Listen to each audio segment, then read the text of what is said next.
Podium Podcast. Lo mejor está por escuchar. Se puede diseñar un plan de ataque y una bicicleta plegable, una campaña sanitaria o electoral y unas vacaciones de bajo presupuesto. Buscar una solución en cualquier campo es diseñar. La etimología, el origen de la palabra diseño, remite al dibujo, es decir, a la planificación, pero también al designio, es decir, al porvenir. Diseñar es pensar el futuro, acercarlo, hacerlo posible. La Gran D, un podcast de Valencia, capital mundial del diseño 2022 y Podium Podcast. Hola a todos, soy Anachu Zabalbeascoa. Escribo sobre diseño, ciudades y personas en el periódico El País. Lo hago casi desde que en España el diseño industrial era preindustrial. Lo del diseño preindustrial lo dijo Miguel Milá, uno de sus grandes pioneros. Soy un diseñador preindustrial. Cuando yo empecé a hacer lámparas en España, el diseño era preindustrial. Todo, incluso la industria, estaba por hacer.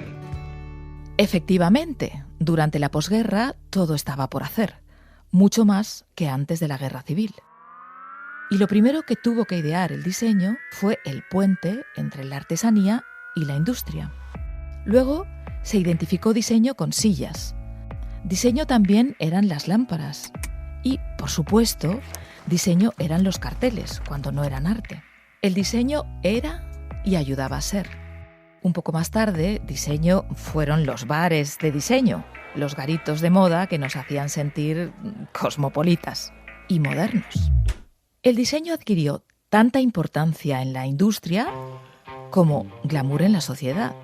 Protagonizó un despegar tan notable que casi muere de éxito. En los años 90, el producto más producido eran, precisamente, los estudiantes de diseño.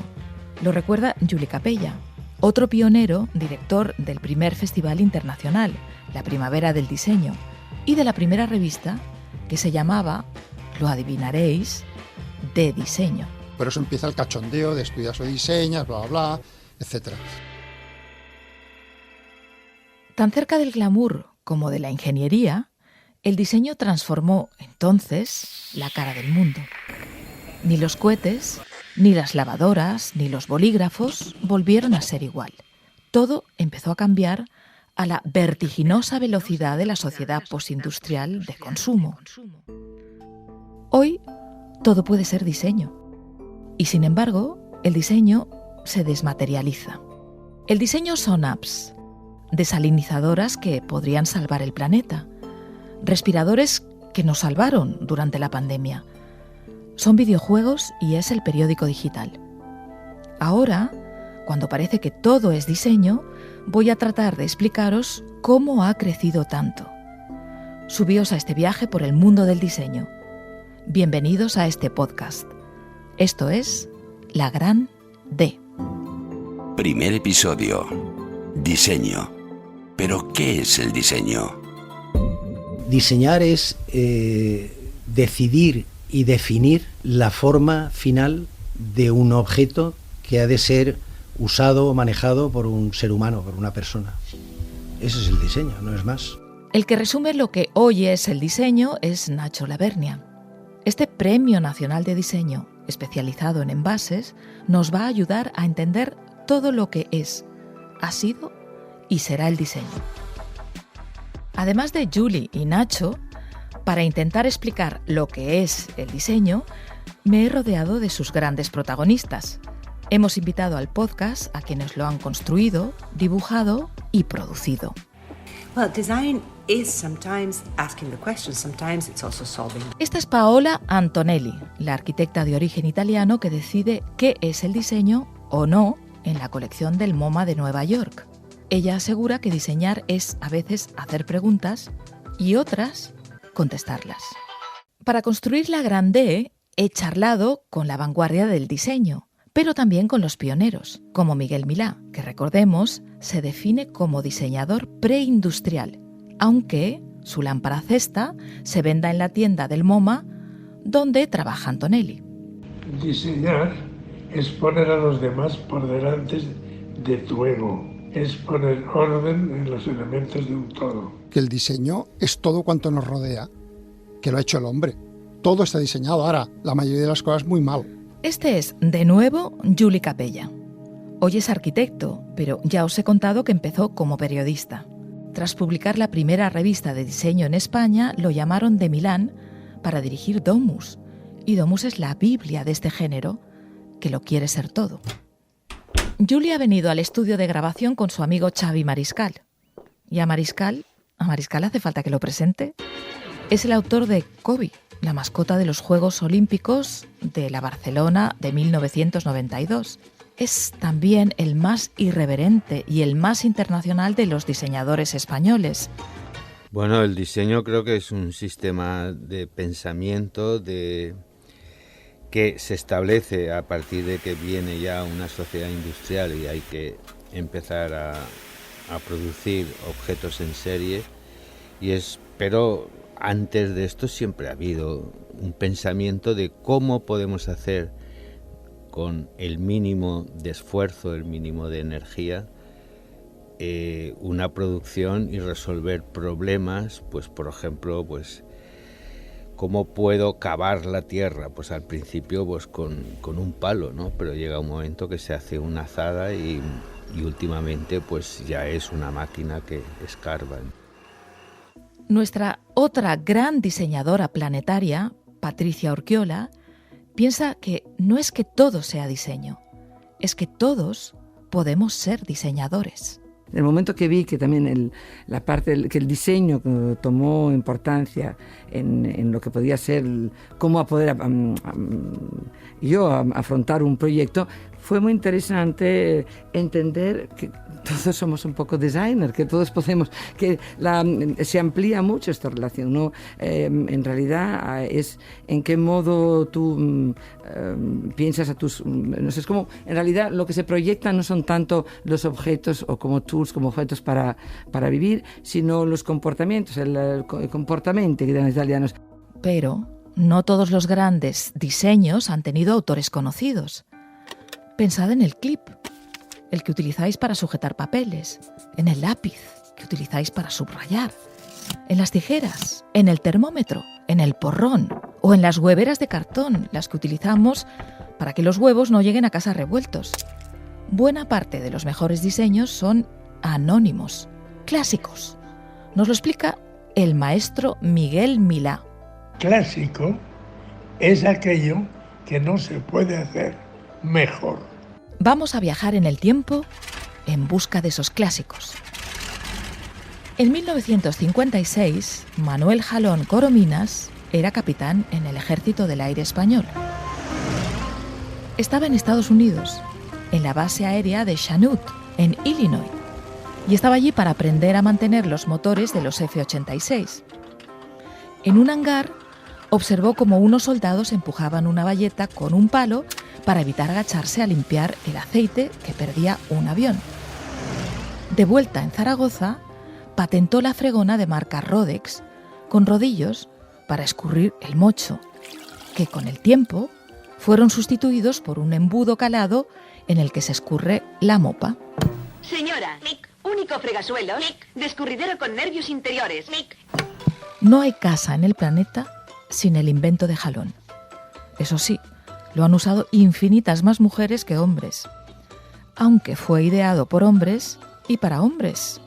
De eso, de la discriminación de la mujer y de su imparable ascenso hacia la equidad, también habla el diseño. La grande llegará a ese capítulo. De momento, nos interesa aclarar qué demonios es el diseño.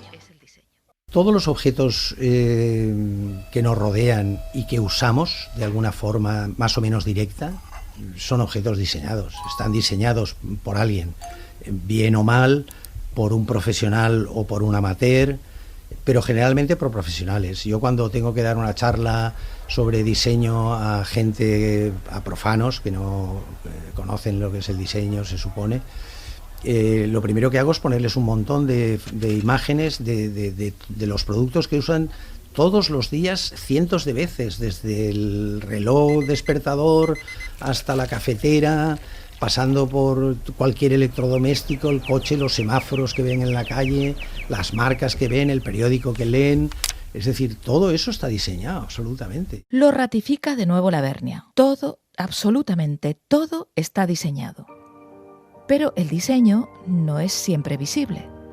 De nuevo, Milá nos ayuda a verlo más claro. El buen diseño no se nota, pero se agradece, porque mejora la vida de todos. La hace más cómoda, no la revoluciona. El mal diseñador prefiere lucirse a ser discretamente útil. Un avión, por ejemplo, ¿es una obra de ingeniería o de diseño? Volvamos al hangar. El 15 de enero de 1970, Pat Nixon era la primera dama de Estados Unidos. Fue ella quien bautizó el primer Boeing 747 que despegó al día siguiente para volar de Nueva York a Londres. Ese avión, precisamente, fue durante décadas el mayor del mundo. Por eso le llamaban Jumbo, porque era gigante. Pero, fijaos en un dato y entenderéis la importancia del diseño. El Jumbo comenzó volando con 416 personas. Que la primera clase, la business class y la clase económica, se convirtieran en dos únicas clases, la clase business y la turista, fue una decisión de diseño. Una decisión que se adelantó a lo que terminaría siendo el turismo de masas. Los 416 pasajeros a bordo del 747 pasaron a ser 529, con consecuencias, ya os lo podéis imaginar, económicas, sociales y por supuesto musculares para los viajeros. El diseño ubicó, tal vez deberíamos decir apretó, los asientos reduciendo las tapicerías y las estructuras a la mínima expresión. También lo hizo subiendo el portarrevistas a la altura de los ojos para dejar espacio para las rodillas. Nacho Lavernia nos explica cómo este cambio, esta decisión, también fue cuestión de diseño. A mí me gusta mucho esa frase de André Ricard que dice que el ingeniero trata de las cosas con las cosas, se ocupa de la relación de las cosas con las cosas, es decir, los mecanismos, mientras que el diseñador se ocupa de la relación de las cosas con las personas. Y por ejemplo, cuando se diseña un coche, pues bueno, los ingenieros evidentemente son los que trabajan todo lo que es el motor, toda la mecánica, toda la parte más funcional realmente del coche. Ahora, todo aquello que está en contacto directo con la persona, desde el asiento hasta el volante, el cambio de marchas, el panel de dirección del coche y tal y cual, todo eso está diseñado por diseñadores, evidentemente. Entrad conmigo en un Boeing 747. Está claro que son los ingenieros los que mantienen el avión en el aire, eso lo sabemos, pero una vez arriba llegan los diseñadores para acomodarnos, o ya decíamos, para apretarnos. El diseño se encarga de hacer sitio, cada vez más, para las maletas, también de aprovechar el espacio y reducirlo, cada vez más, para los pasajeros. Conseguir un tejido que no se manche es diseño, pero es también ciencia. En los últimos años, diseño y tecnología, lo que se llama I+D, se han vuelto inseparables. Pero vamos a continuar con nuestro tour. Resumir en un cartón las vías de evacuación o también dibujar en el suelo la línea de puntos luminosos que conduce hasta la salida de emergencia es diseño. Los diseñadores piensan en los trajes de las azafatas y en el de los azafatos. ¿Qué es entonces el mejor diseño? Miguel Milá nos lo pone en simple. El mejor diseño acompaña y no molesta. Tiene razón este pionero. Milá siempre tiene razón. Sin embargo, también hay diseños molestos. Pensad en las sirenas de las ambulancias. Escuchad el pitido que avisa a las personas invidentes de que un semáforo está en verde. Algunos diseños molestan, es verdad, pero muchos de esos diseños que molestan llegan precisamente para cambiar las cosas y con frecuencia lo consiguen precisamente por eso, porque molestan. Se hacen ver. consiguen ser escuchados. Pensemos en las pancartas. También podemos pensar en el despertador. Aplicar un diseño básico, como la rueda, para facilitar el movimiento de un carro de la compra, un cochecito infantil o una maleta, es, ya lo sabéis, diseño. Y también molesta, claro, cuando las ruedas de la maleta golpean el pavimento. Las maletas con ruedas, ¿eh? Ese es uno de esos cambios tipológicos que yo decía antes, ¿no? Que de repente a una maleta le pones ruedas. Bueno, es también parecido a lo que se hizo en Suiza con los relojes, ¿no? Con Swatch. Sí, es situarlos en un ámbito en el que antes no estaba el reloj, ¿no? Y darles unas funciones, por así decir, que en este caso son puramente estéticas, de diversión, de cada día poder llevar un reloj distinto, porque al final el precio no es nada y sin embargo sí que son reflejos de tu personalidad, en cierto modo. El gran cambio en diseño, Nacho Lavernia lo llama tipológico. Y supone un cambio radical, como ponerle ruedas a las maletas o como pasar del reloj de bolsillo al de pulsera. Por supuesto, también es un cambio tipológico, como dice Lavernia, poder llevar el teléfono encima y no digamos el ordenador sin enchufe. Pero el suelo de aceras y calles, el pavimento por el que se mueve esa maleta ruidosa, también es diseño y progreso. Hace menos de 50 años, no solo las maletas no rodaban, nosotros pisábamos barro al salir de casa. Mira un momento hacia abajo. Fíjate un momentito en el suelo que pisas. Los romanos lo adoquinaron. El asfalto facilitó la limpieza y, lo decíamos, la circulación. Pero ahora está ahogando las ciudades. ¿Un pavimento debe favorecer la circulación de las maletas o evitar que se resbalen los ancianos cuando llueve? ¿Debe rebajar el calor del suelo o debe absorber el agua de lluvia redirigiéndola a los alcorques? Todo eso es posible. El pavimento dibuja la ciudad, la construye o la cuida. Con mayor o menor sofisticación, la mayoría de los diseños facilitan la vida. Podemos pensar en las bicicletas plegables que circulan por las calles o en el tenedor que nos permite comer sin ensuciarnos las manos. A Lavernia le parece que la batidora, el mini pimer, dibujó un salto en la historia del diseño. Nos va a explicar ese otro gran cambio, lo que él llama un cambio tipológico. Ya como diseño, entendiendo ya como diseño, lo que me llamó muchísimo la atención fueron los productos de Braun. A los niños les encanta el zumo de naranja. Y la forma más fácil, cómoda y rápida de prepararlo es con Braun Citromatic. A mí me encantaba el mini pimer de Braun, porque fue la primera vez que hicieron un cambio tipológico muy importante, ¿no? Como el que se hizo cuando se pasó del reloj de bolsillo al reloj de pulsera, que fue, no recuerdo realmente quién lo hizo aquello, pero fue un cambio tipológico para un aviador que no podía andar sacándose el reloj del bolsillo cuando iba pilotando, ¿no? Y entonces se les ocurrió ponerlo en la muñeca, ¿no? Pues ese un cambio tipológico parecido a ese fue el que hizo Braun con la mini pimer, porque hasta ahora las batidoras eran un motor que llevaba arriba un vaso, todo incorporado en el mismo objeto, y dentro del vaso había una hélice. Entonces tú metías las cosas dentro y las batías. Sin embargo, lo que hizo el mini pimer fue sacar la hélice, llevar la hélice a tu mano, como si dijéramos, y entonces en cualquier recipiente tú podías poner las cosas a batir y metías dentro la hélice y batías y ya está. Y recuerdo perfectamente que mi padre no acababa de entender cómo es posible que yo le viera belleza a un electrodoméstico.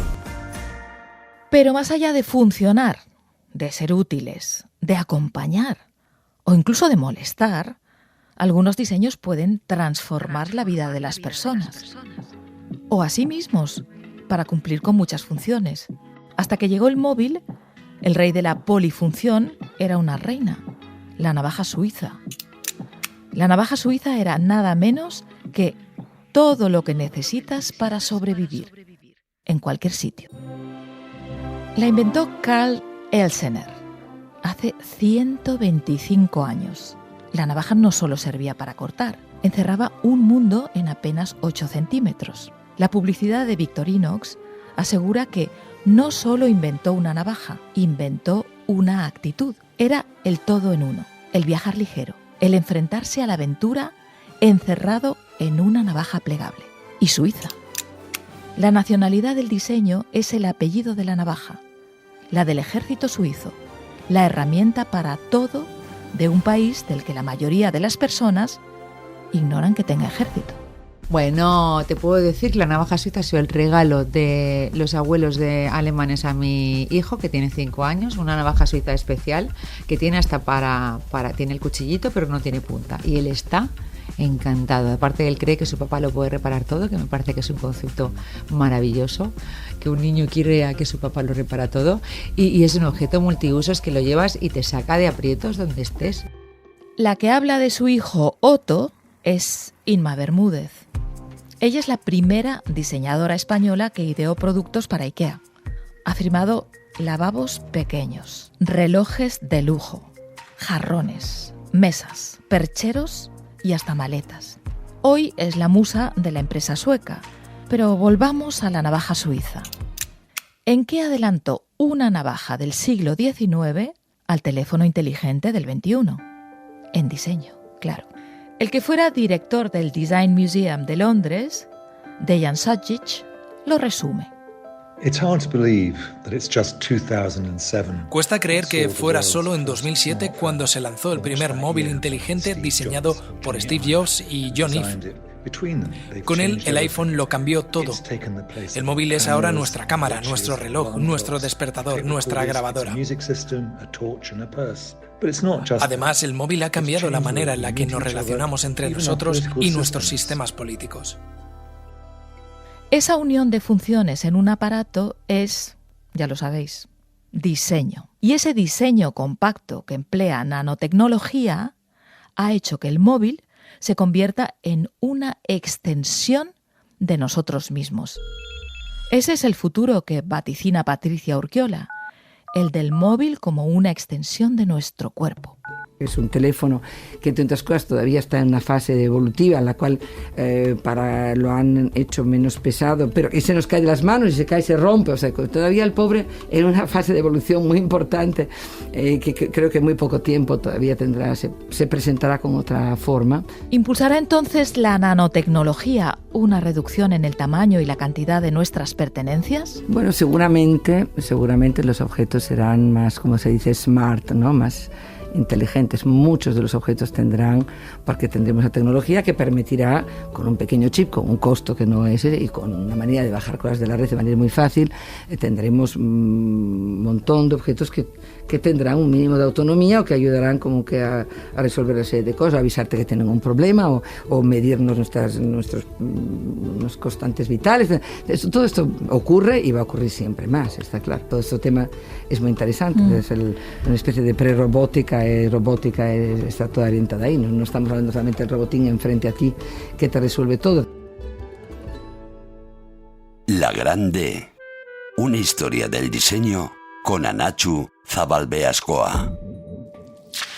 Para limpiar suelos, para subir al cielo o para comunicar lo que hacemos, incluso sin darnos cuenta, el diseño es cambio.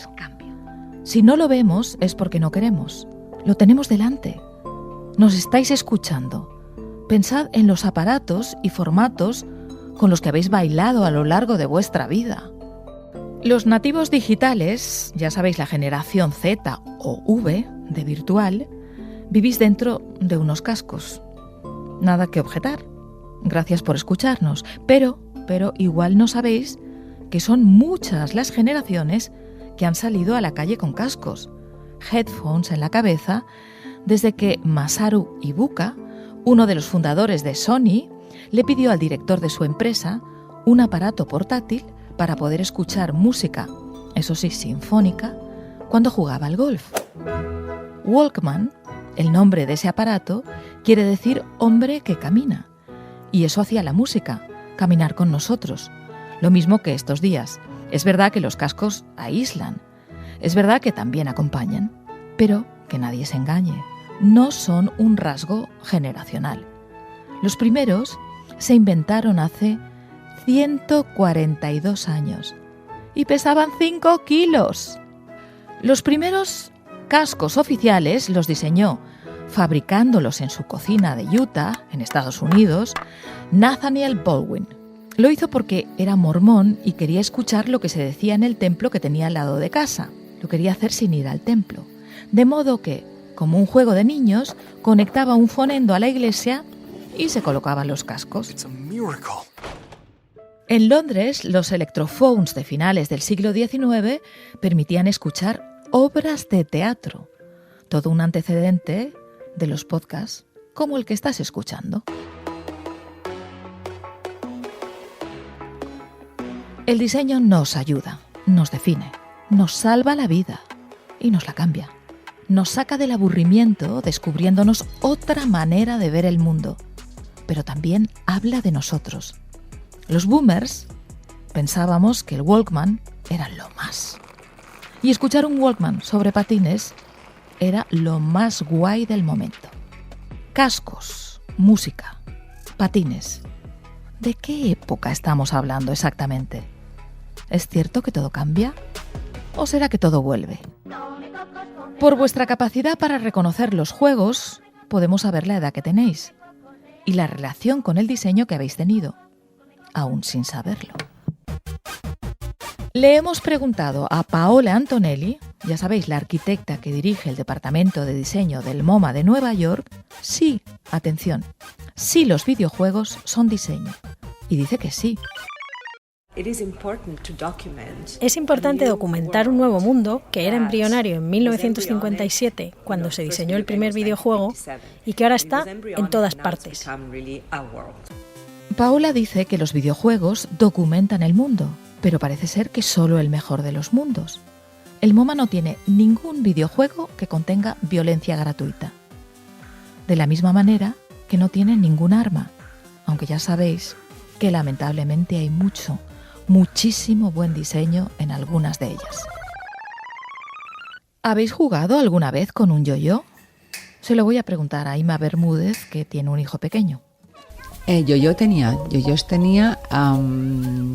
el cubo de Rubik, pero no era buena. Yo levantaba las pegatinas y les ponía el color porque me frustraba y decía, levantaba y corregía. Yo jugaba mucho al fútbol con botones, sí, y era francamente divertido. Y conocía gente en Madrid, algún primo mío jugaba con chapas, pero siempre me pareció superior el juego de los botones. Yo te explicaré por qué, porque botones hay de muchos tamaños y de muchas formas. Y si los lijas por la parte de abajo, la parte de abajo, que es la que realmente, la buena, la que cuando se usa como botón se enseña, ¿no? Entonces, si lijas bien esa parte y la dejas bien planita, tienes así como en chapa solamente hay un modelo, aquí tienes muchísimos modelos, más pequeños, más grandes, más altos, más bajos, pueden jugar de defensas, de delanteros, en fin, depende un poco.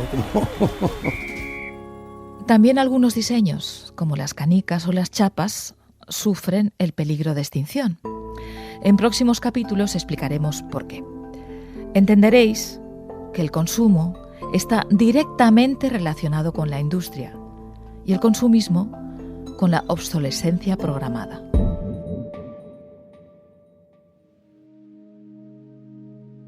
Además de ayudarnos a viajar, de ayudarnos a construir una identidad, de ayudarnos a levantar la industria, además de acompañar sin molestar y de hacer soñar y jugar, el diseño puede salvarnos la vida.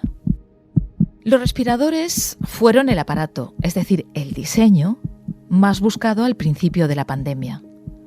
Como los mejores diseños, esos ventiladores son también un gran invento, que, conectado al paciente a través de un tubo, dentro de la tráquea, suministran gas, aire o aire más oxígeno a los pulmones. Sustituyen, así, la respiración o la asisten. Es decir, son aparatos que respiran por nosotros cuando nosotros no podemos hacerlo. Existen, atención, desde el siglo XVI. Los primeros fueron mecánicos. John Emerson produjo uno para la Universidad de Harvard en 1949. 7 años después, Roger Manley construía en el Hospital Westminster el más conocido de los preelectrónicos. Eran preelectrónicos los que atendieron a los pacientes con COVID. Como los que salvan la vida de niños prematuros, son electrónicos. Pero, no todo está enchufado. Pensad en el flotador, en el marcapasos, en el chaleco antibalas y también en las muletas. ¿Sabéis quién las inventó? ¿Quién las diseñó?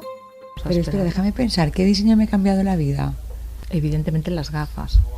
También, por supuesto. Además, el día que me opere, pues me tengo que operar, voy a llevarlas, porque forman parte de mi identidad. Yo me quito las gafas y no soy yo. Las tengo desde que tengo 12 años y no sé vivir sin gafas. Las primeras gafas las fabricaron monjes de la Edad Media y hoy es difícil encontrar un elemento que conjugue mayor diseño y técnica que unas lentes. Prótesis mamarias producidas en 3D, ojos de cristal, piernas robóticas. Todo eso es diseño. Es un diseño que transforma completamente la vida de algunas personas. Así, si todo es diseño, ¿puede incluso un diseñador ser diseño? Philip Stark dice que no. I become a designer because when I was young, I was very alone. Me hice diseñador porque de niño estaba muy solo, un poco desesperado y muy deprimido, y no sabía qué hacer. And I remember that my father was a very good. Un profesor del colegio, que era un gran diseñador, me inspiró y pensé que necesitaba hacer algo para no suicidarme y me puse a diseñar.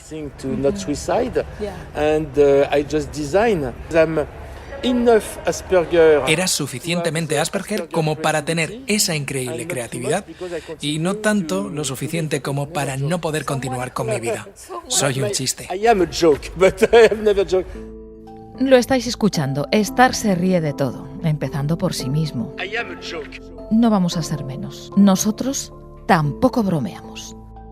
El diseño habla por nosotros y de nosotros. Nos presenta, nos escucha, nos inspira y nos ayuda a reinventarnos. Para saber cómo, hemos diseñado el siguiente episodio de La Gran D. Soy Anachu Zabalbeascoa. Gracias por escuchar. La Grande es un podcast de Valencia, capital mundial del diseño 2022, producido por Podium Podcast. Escrito y narrado por Anachu Zabalbeascoa. Dirección Eugenio Viñas. Editora jefa Ana Rivera. Diseño sonoro Jonji Arenas. Música original Telmo Rodríguez. Diseño gráfico y comunicación Aarón Feliu y Agencia Player. Producción ejecutiva Lourdes Moreno Cazalla y María Jesús Espinosa de los Monteros.